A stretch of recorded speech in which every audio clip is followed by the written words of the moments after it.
O jornalismo, mais do que uma profissão, é uma linguagem. É linguagem de uso social, que não pertence aos jornalistas, pertence à sociedade, pertence aos jogos, às interlocuções, às ações e interlocuções dos jogos sociais, das estruturas sociais, dos conflitos, dos jogos de poder, etc. Nada de importante acontece no mundo que não tenha a perspectiva de ser socializado pela linguagem jornalística. Então a linguagem jornalística é também, ao mesmo tempo, uma forma de agir e interagir no mundo, por quem a usa. Como é uma linguagem complexa, como é um ambiente de interlocuções complexas, é preciso que haja profissionais lidando com a linguagem. Qualquer que seja o conflito que a gente relata, a sociedade faz parte do conflito. Sim. Você pode ter um partido A versus um partido B, e você vai relatar esse conflito, mas você tem que colocar o interesse da sociedade também como uma parte importante do conflito, a mais importante. E a sociedade, ela, apesar de ser um ente abstrato, ela se manifesta em verdades nas quais nós acreditamos. Quer que eu cite algumas? Todo cidadão tem direito à vida, à honra, à liberdade, ao direito de ir e vir, à informação, a ser votado, a votar, direito à privacidade. Então, estas verdades, que fazem parte da nossa cultura, que são o nosso ideário, que constituem o nosso ideário, essas verdades é que devem determinar a nossa linha de comportamento. Este é o espaço do interesse público. Esta é a manifestação do interesse público. Esta é a manifestação da sociedade como ente abstrato, da qual nós fazemos parte. O jornalismo, hoje, principalmente de hoje, é também um espaço público, o mais importante espaço público dos conflitos. O jornalismo brasileiro, tecnicamente, é bom, que encara tranquilamente os confrontos com outros jornais de qualquer país do mundo. Mas ele, eticamente, é muito problemático. Sim. Mas eu diria que o jornalismo brasileiro padece de algumas doenças muito graves. Uma delas é, digamos assim, os descuidos éticos e morais da própria cultura jornalística. Os manuais de redação, eles ensinam a fazer, mas eles não estabelecem como base do trabalho jornalístico os valores. Você não pode ler os manuais de redação, eles dizem coisas do tipo: comece a sua matéria pelo que é mais importante, desconfie das fontes. Há um manual que diz assim: quando você for para fazer uma reportagem, esteja preparado para, se precisar usar gravata, use gravata, etc. Mas falam ou quase ignoram os valores em função dos quais o jornalismo é um bem público. As comissões de ética dos sindicatos são uma aberração. O próprio estatuto, o estatuto de ética, o manual de ética do Sindicato de Jornalistas da Federação é ruim, é muito ruim, não dá um conceito de ética. Então a nossa cultura confunde moral com ética, a nossa cultura confunde deontologia com ética. Ora, se nós não temos a noção nítida dos valores que sustentam ou devem sustentar o jornalismo, como é que podemos estabelecer normas boas? A mídia, ela certamente tem um poder, mas ela é muito mais um espaço onde os jogos de poder se exercem, não é? Ninguém é sempre sujeito, nem ninguém é sempre objeto. Sim. Mesmo aqueles que ficam calados influenciam os que falam, porque os que ficam calados têm o poder de aceitar ou rejeitar o que os outros dizem. É o principal poder da interlocução. Eu estou falando aqui, mas o poder principal está com vocês, porque vocês têm o poder de aceitar ou rejeitar o que eu digo. O que é que você faz quando diz: o meu entrevistado falou meia hora, mas eu vou usar uma frase? O que é que você faz para escolher essa frase? Você exerce o seu poder de opinião. Não há como fazer relato sem opinião. Não há como contar uma história sem opinião, sem ponto de vista. O que a gente faz, o jornalismo faz o quê? Artigos, notícias, reportagens, entrevistas. Tudo isso com informação e opinião.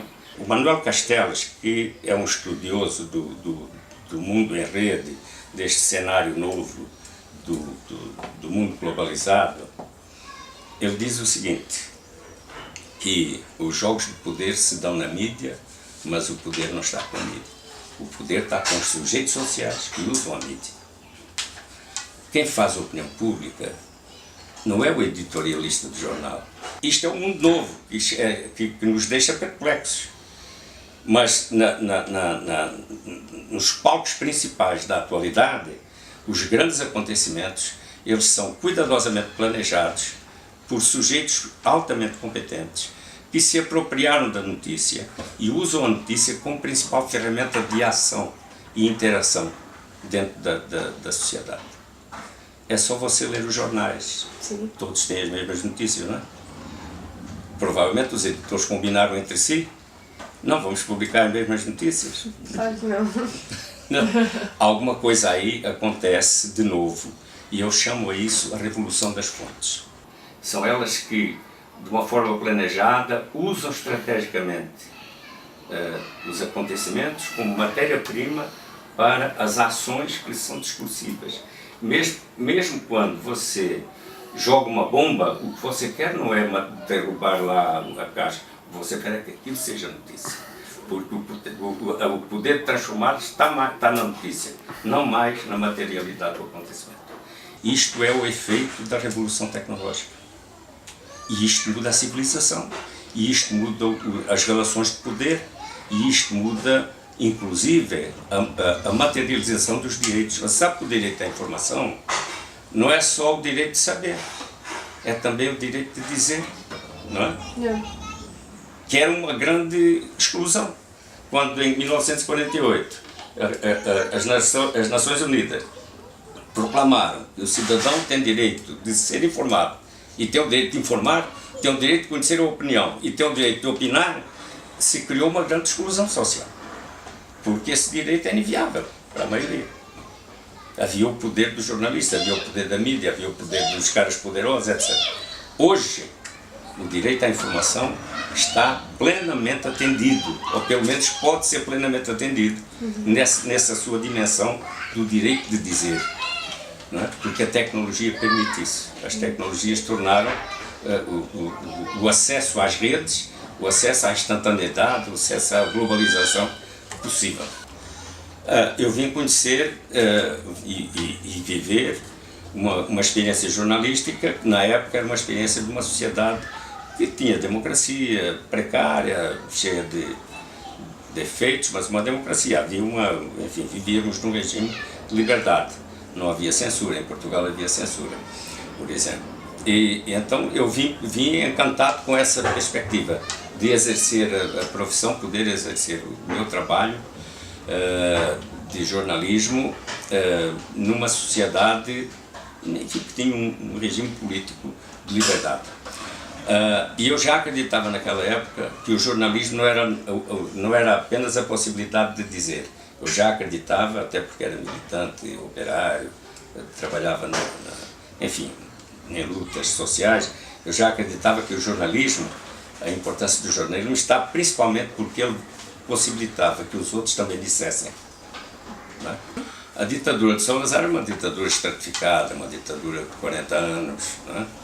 Com toda uma lógica política e toda uma fundamentação filosófica e jurídica nacionalista. Não é? A ditadura militar brasileira era uma ditadura diferente, que não tinha, por exemplo, censura de imprensa quando se instalou. A censura apareceu, acho que em 1970 legalmente, mas tinha a Lei de Segurança Nacional, que era muito pior que a censura. Não é? Era um regime de muita violência, enfim, foi uma experiência nova, diferente. Era uma ditadura, não digo que era mais violenta, porque a ditadura de Salazar matava muita gente, prendia muita gente, só que se fazia isso com outra técnica e com outro discurso. Não Então foi uma experiência nova. Eu acho que vivi uma experiência também diferente de um negócio chamado autocensura, que é, na minha opinião, pior do que a censura, porque é o resultado do medo, não é? Ou do medo ou da conveniência. E no Brasil, eu acho que a autocensura, na ditadura do Brasil, a autocensura foi muito pior do que a censura. E não apenas por causa do medo, mas porque o regime militar, num determinado momento, ele se tornou o maior empregador de jornalistas. Então havia um poder muito grande de influenciar as redações. Isto é uma coisa que exigiria muita conversa para explicar, mas ele tinha mecanismos, pelo duplo emprego e pela publicidade, pela receita publicitária, de controlar ou influenciar fortemente as redações pela autocensura. E tinha a censura, a partir de um certo momento tinha também a censura, que na minha opinião, por mais atrabiliária que fosse, não era uma censura inteligente. Se cortar uma notícia e permitir que o jornal coloque ali naquele buraco uma receita de bolo ou um poema de sei lá de quem, quer dizer, você deixou de divulgar uma notícia para dizer ao mundo, olha, fomos censurados. Então, politicamente, era uma censura burra. A censura portuguesa, ela era muito bem organizada, era um sistema muito inteligente, que se apoiava na burrice do censor, na burrice e no medo do censor. O censor jamais ia a uma redação, quer dizer, havia um sistema que funcionava perfeitamente, burocrático, não é? A censura era quase um poder oculto, não é? E a gente não via o censor.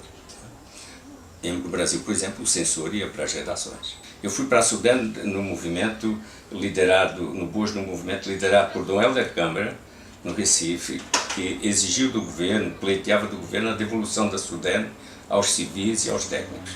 Então, nesse movimento, eu fui para a Sudene. A Sudene era uma fabulosa fábrica de conteúdos de grande interesse social, que deviam ser divulgados. A sociedade tinha direito de conhecer aqueles conteúdos, de se beneficiar com aqueles conteúdos, de refinar a sua capacidade e a sua sensibilidade de cidadãos críticos com aqueles conteúdos. Então o que eu fiz foi desenvolver uma experiência em que as razões de ser da assessoria de imprensa eram as razões de ser do jornalismo, não é? Colocando a fonte dentro do processo jornalístico e, portanto, assumindo as responsabilidades da notícia, porque se a notícia nasce ali, é preciso que nasça com qualidade jornalística, não é? E eu fiz essa experiência. Para fazer essa experiência, eu recusei pagar jeton era um salário que se pagava aos jornalistas, as fontes pagavam aos jornalistas, naquele tempo, não é? Aquele jornalismo corrupto. As fontes pagavam aos jornalistas um salário, por isso não havia crítica, tá? E quando eu abri a assessoria de imprensa da Sudene, os jornalistas credenciados me encostaram na parede, literalmente, e diziam, quanto é que nós vamos ganhar? E este era o jornalismo que alguns hoje ainda consideram, alguns saudosistas acham que é melhor do que o de hoje. E eu recusei, disse, não vão ganhar nada, porque isto é um organismo público e precisa ser criticado. E se eu pagar a vocês, vocês não vão poder criticar. E eu queria, sob a opinião pública, dizer o seguinte, né? É um jogo dialético, onde todos são sujeito e todos são objeto. Tá? A opinião pública é um fenómeno, é uma espécie de caldeirão, onde repercutem as ideias de quem tem o poder de socializar o que diz, o que pensa e o que faz. Mas é um caldeirão de onde brotam, não é? Também as reações, as perguntas, as demandas que obrigam os outros a pensar e a fazer coisas. Não é por outra razão que as pesquisas de opinião, ao mesmo tempo que captam o sentimento, as preferências, os gostos, num determinado momento, eles influenciam as ações dos outros, que vão produzir discursos que tentam influenciar o comportamento digamos, da massa, não é? Portanto, do público. Então isto é um jogo dialético, tá? É um jogo dialético riquíssimo, isto é a própria vida, é a vida social que se manifesta. Então, quem define, por exemplo, as pesquisas de opinião como retrato do momento está certíssimo.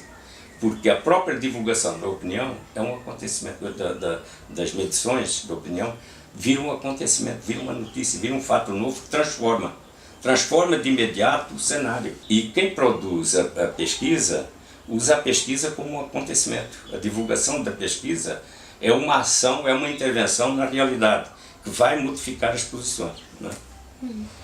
É um jogo dialético. Não os caras pensam que há um monte de gigantes, né, inteligentes, sábios que influenciam o povo e o povo é sempre manipulado.